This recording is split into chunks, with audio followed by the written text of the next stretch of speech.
Hello guys, and in today's video I'll show you how to allow unknown apps installation on your Google Pixel 8a. Let's get started. So, as a first step, open Settings on your phone and click on this Apps tab right here.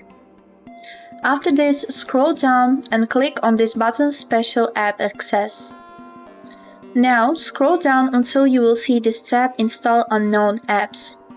Right here you can see a list of source from where you are even able to download some unknown apps. For example, you found some cool game on the Google Chrome and you want to download it.